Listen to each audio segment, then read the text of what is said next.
Hi hello welcome to buoy brothers channel. Chicken pulao ఎలా చేయాలో తెలుసుకుందామండి. ఈరోజు 1 కేజీ రైస్కి 3 కేజీల చికెన్ని తీసుకొని బాగా కడిగి శుభ్రం చేసి అందులో 3 టేబుల్ స్పూన్ల కారాన్ని, 1 టేబుల్ స్పూన్ ఉప్పును, 1/2 చెంచా పసుపును, 1 టేబుల్ స్పూన్ ధనియా పొడిని, 1/2 టేబుల్ స్పూన్ గరం మసాలాను, 1 చెంచా అల్లం వెల్లుల్లి పేస్ట్ని, 1 కప్పు పెరుగును, 3 టేబుల్ స్పూన్ల ఆయిల్ని వేసి బాగా కలిపి హాఫ్ అన్ అవర్ పక్కన ఉంచుకోవాలి.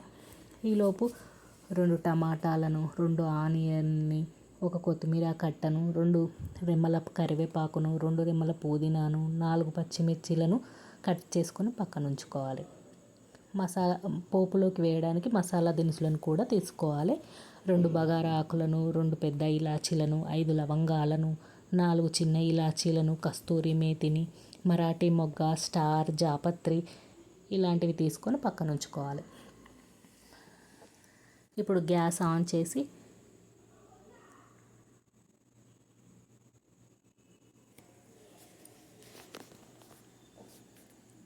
ఇందులోకి 1 టేబుల్ స్పూన్ ఆయిల్ని, 1 టేబుల్ స్పూన్ నెయ్యిని వేసుకొని మనం తీసుకున్న గరం మసాలా దినుసులను అందులో పోపులో వేయాలి. ఆల్రెడీ ఆయిల్ 3 టేబుల్ స్పూన్ తీసుకున్నాం కాబట్టి 1 టేబుల్ స్పూన్ సరిపోతుంది. ఇలా గరం మసాలా దినుసులను పోపులో వేయడం వల్ల చాలా మంచి అరోమా ఉంటుంది. ఇందులో కట్ చేసి పెట్టుకున్న ఆనియన్స్ని, పచ్చిమిర్చిని వేసి 2 నిమిషాలు మగ్గనివ్వాలి. ఆనియన్స్ త్వరగా మగ్గడానికి 1/2 టేబుల్ స్పూన్ సాల్ట్ని యాడ్ చేస్తాను నేను. ఇలా 2 నిమిషాలు మగ్గాక 1/2 టేబుల్ స్పూన్ అల్లం వెల్లుల్లి పేస్ట్ని తీసుకుంటాను. ఆల్రెడీ మ్యాగ్నేట్ చేయడానికి ఫుల్ టేబుల్ స్పూన్ తీసుకున్నా, కాకపోతే మంచి ఫ్లేవర్, మంచి స్మెల్ రావడం కోసం పోపులో వేసుకుంటే బాగుంటుంది. ఇలా అల్లం వెల్లుల్లి పేస్ట్ వేసుకున్నాక పచ్చివాసన వెళ్ళే వరకు వేగనివ్వాలి.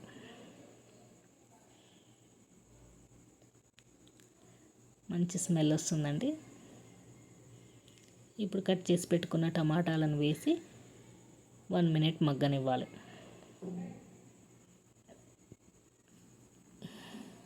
ఈలోపు 1 కేజీ రైస్ తీసుకొని కడిగి పక్కన ఉంచుకోవాలి. ఇలా మగ్గిన టమాటా ఆనియన్స్లోకి మనం మ్యాగ్నేట్ చేసి పెట్టుకున్న చికెన్ తీసుకోవాలి. నేను మర్చిపోయానండి చెప్పడం, ఇందులోకి నేను 1 ఆలుని కూడా తీసుకున్నాను, ఫ్లేవర్ బాగుంటుందని. పీసెస్ కూడా మనకు పులావ్ తినేటప్పుడు తగులుతుంటే బాగా ఉంటుంది.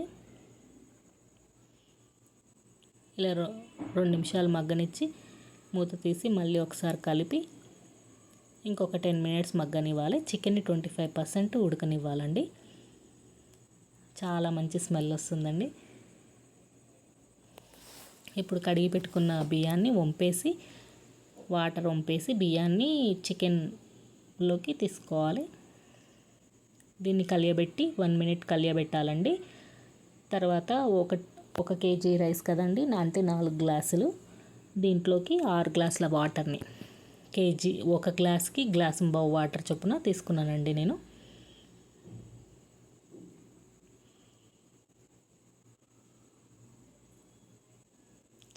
సండే కదండి, చికెన్ పులావ్ చేసి పెట్టండి. మీ పిల్లలు, మీ ఫ్యామిలీ బాగా ఎంజాయ్ చేస్తారు. మనం ఇంట్లో చేసుకుంటే చాలా ఫ్రెష్గా ఉంటుంది కదండి.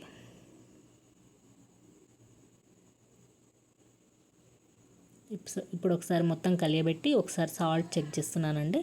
నేను చికెన్లో 1 టేబుల్ స్పూన్ వేసాను, మళ్ళీ ఆనియన్స్లో 1/2 టేబుల్ స్పూన్ వేసాను. ఇప్పుడు 1/2 టేబుల్ స్పూన్,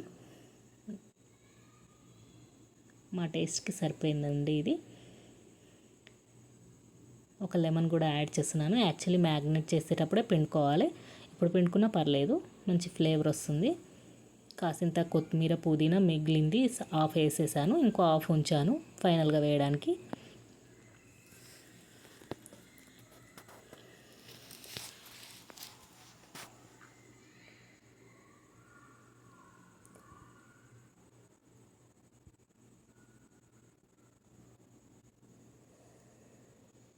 ఒక చిటికెడు గరం మసాలా యాడ్ చేసి 10 నిమిషాలు ఉడకనివ్వాలండి.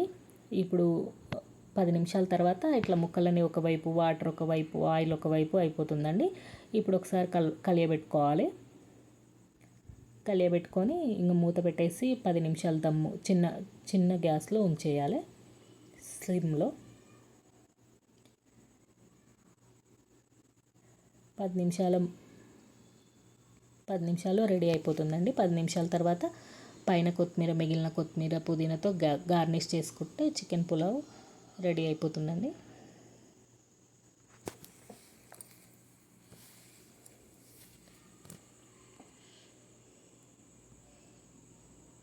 సూపర్ స్మెల్ వస్తుందండి, ఖచ్చితంగా ట్రై చేయండి. Chicken pulao ready. నేను చికెన్ ఫ్రై కూడా చేశానండి, దాంతోపాటు సర్వ్ చేశాను. కానీ ఉత్తి పులావ్ని లాగించేశారు, చికెన్ ఫ్రై ఏం అవసరపడలేదు. తప్పకుండా ట్రై చేసి ఎలా ఉందో నాకు చెప్పండి. Raita, chicken fry, onions pulao, very tasty. Thank you watching our channel. Please subscribe, like and share. Enjoy chicken pulao. Thank you.